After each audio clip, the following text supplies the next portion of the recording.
Hello, I'm Gary. Welcome to my channel. Welcome back if you've been here before. So today is box opening day for the kit of the week. And of course the kit of the week, if you don't already, is the F-40 version of the F-86 Sabre, the brand new one from Airfix. We'll have a look at the parts of the kit that you get inside here. We'll have a look at what the decal options are and how good the decals are, and we'll have a look at the instructions as well. So if you're thinking about buying one of these, this will show you what you get for your money. If you enjoy the video, and I hope you do, then please do remember to subscribe to my channel if you haven't done so already. The way to do that is to click on that logo down there in the bottom right hand corner. If you'd like to support future productions, you can do so through Patreon and Buy Me a Coffee. Links to both of those are in the information box below.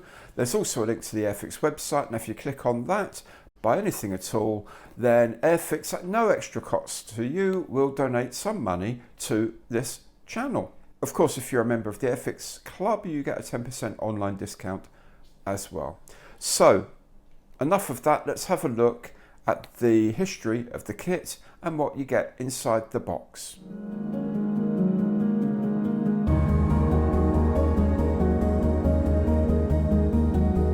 This F-86F-40 Sabre is the second boxing of a new tool released in 2021, the first kit being the Canadair Sabre F4. Previously, Airfix has only sold the F-86 in 1/72nd scale. The first of these was a 1975 tooling of the F-86D, which had its last reboxing in 1986. The second was a new tool of the F-86F in 2010, followed by decals for the Canadair Sabre F4 in the same year, its use in a club release with the MiG-15 in 2011, then the last release with new decals in 2014. In 1/48th scale, the competition seems to be mainly from the Hasegawa F-86F-40, which derives from a 1996 tooling, or the Italeri F-86, which comes from an original Esky tooling of 1979 via various new boxing and with added parts. This new Airfix F-86F-40 has 156 pieces, not all of which you'll have to use, and is rated at skill level 2.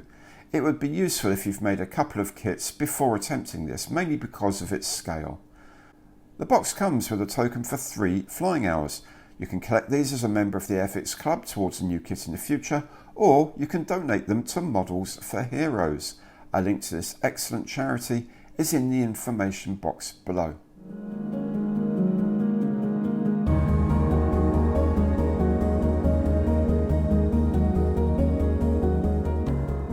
Onto the kit itself, and inside the box is this big plastic bag with all the parts.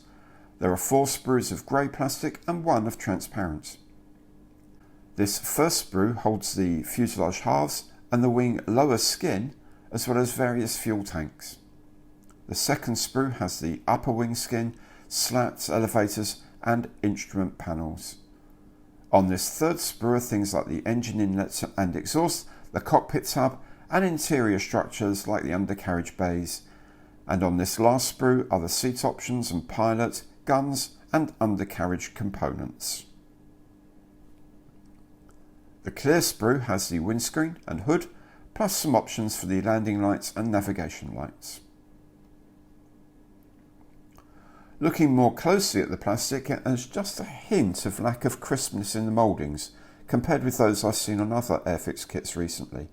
The pilot figure's okay, looks a bit shiny, and again doesn't have that final edge of crispness. That said, the parts seem well enough moulded, like this nose gear leg. The cockpit hub has the suggestion of some content, but not enough to dry brush, so I shall rely on the provided decals for the side panels. There are 2 instrument panels in the kit, only one is relevant to this aircraft, the other is for the earlier Canadair release, I suppose. This has an attempt at raised edges for dry brushing, but will make applying the decals a bit more tricky. I may just sand these off.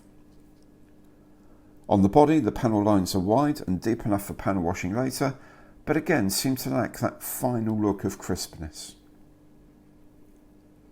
There is the usual instruction leaflet in the usual Airfix style, very readable, and the instructions seem very well thought out.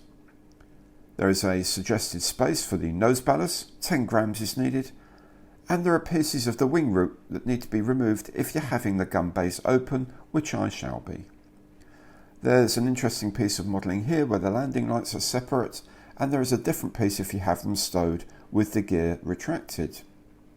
Air brakes can be open or closed, as can the wing slats, and there is a choice of fuel tank size, either 100 gallon or 166 gallon. And as usual, there's the option of having the canopy open or closed.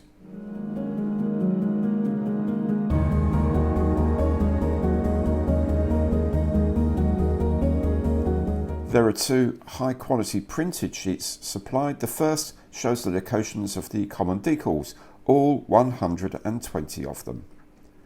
Then a colour sheet with the decal options. First is Scheme A, an aircraft of the Flying Jokers aerobatic team of 332 Squadron Royal Norwegian Air Force in 1962. This is the subject of the box art. On the reverse is Scheme B, an aircraft of the 1st Air Wing of the Japan Air Self-Defense Force in 1975, and this is the scheme I'll be building today. The decal sheet is large and comprehensive. Printing by Cartograph is, as normal, of very good quality with strong colour density, good sharpness and excellent registration. The common decals, essentially the instruments and the stencils, are gathered at the top of the sheet. Along the middle are the decals for the Royal Norwegian Air Force aircraft in Scheme A, and then along the bottom edge are the decals for the Japanese aircraft in Scheme B.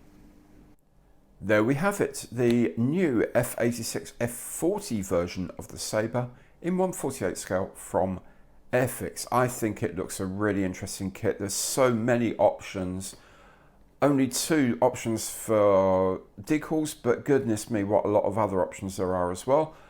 Really looking forward to making the kit. Now, if you've enjoyed the video, and I hope you have, then please do remember to subscribe to the channel if you haven't done so already. It doesn't cost you anything, and you can do it simply by just clicking on that logo down there in the bottom right corner. In any case, thank you so much for watching, and I will see you next time.